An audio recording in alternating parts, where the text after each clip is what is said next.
Caitlin Aiken's daughter, and I'll teach you to cook like a Viking over an open fire. During the Viking Age, things were not written down, so no, we don't have exact recipes. We will create some mouth-watering dishes from ingredients that could be found during the Viking Age. Later, we'll meet in the meat hall with Viking guests. Stay tuned.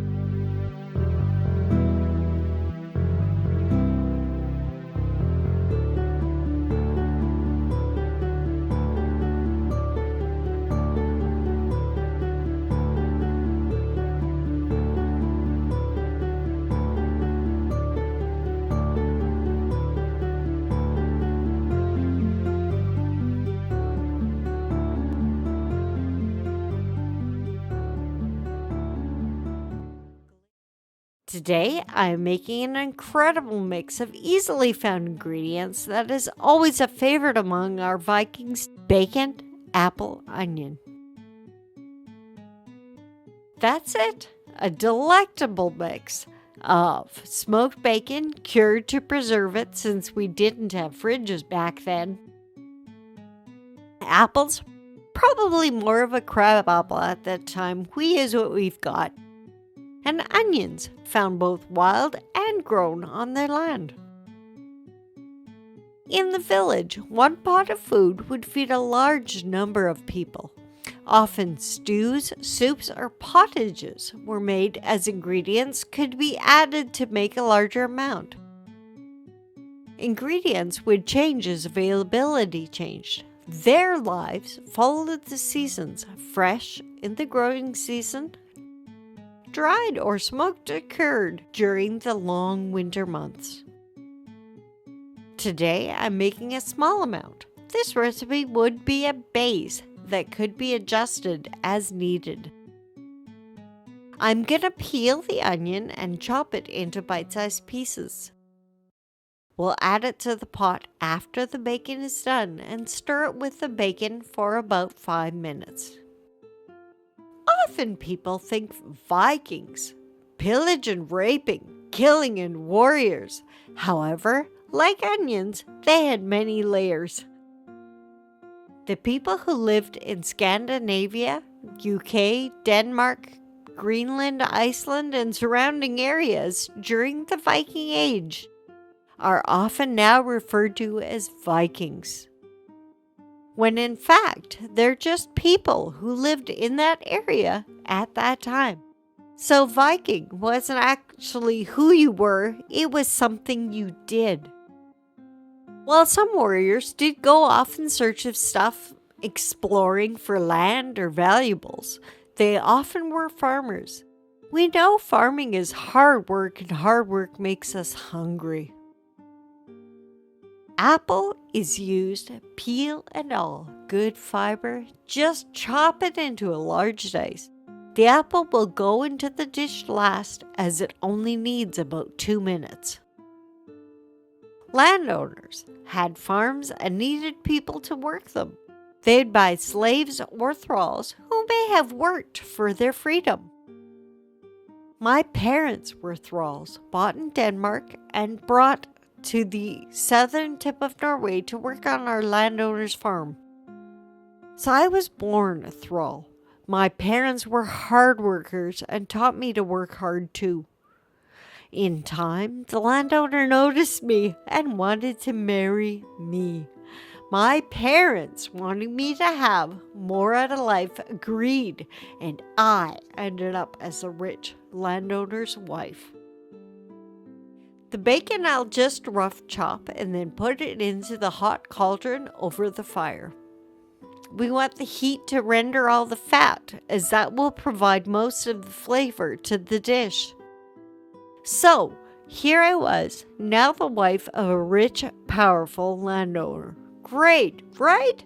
I learned how lazy my husband was. He didn't even go a Viking with his warriors to get more stuff and find more land. So, here we are, in the busy village with all our men gone, and we get attacked by a band of big hairy warriors who want our stuff.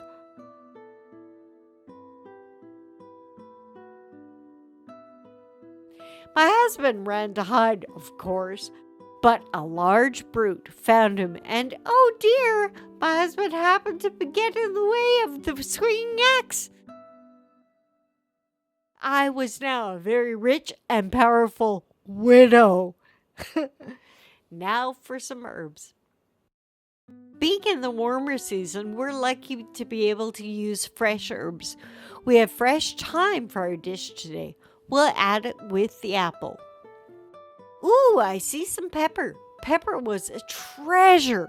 In fact, there are stories of pouches of whole peppercorns passed on to others in the family with verbal wills. The peppercorns would get wrapped up in linen and dropped into the pot to stew and then removed to be used again. You'd find it in a few very rich households, and it would be used for feast dishes for very important occasions. Being a lonely and rich widow, I wanted a new husband to help me take care of my land and people.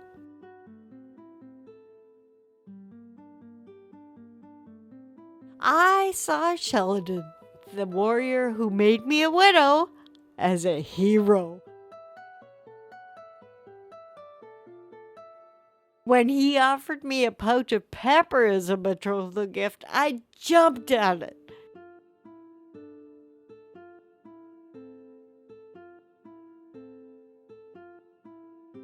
We have now since gained a lot more land in different places, as he's a good husband trader and an excellent warrior.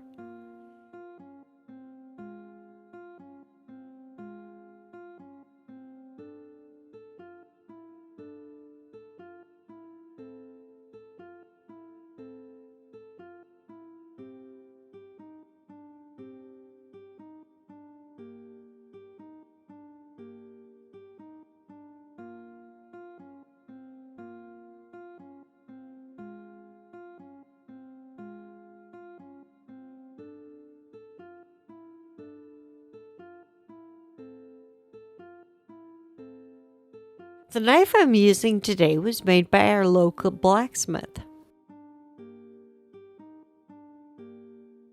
Because, of course, in our Viking group, we have people who can do everything, and you absolutely have a blacksmith. He's made a lot of the tools that we've used today. And ones that we use all the time. We have frying pan, we've got the fire pit, all of that he has made for us.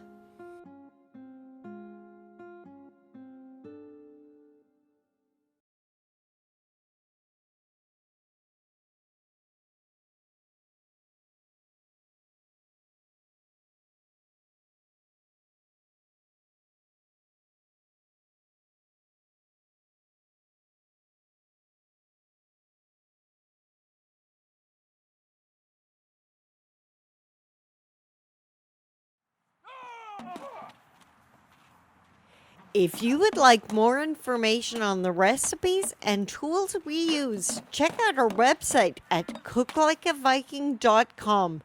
Thanks for joining us today, and see you next time on Cook Like a Viking.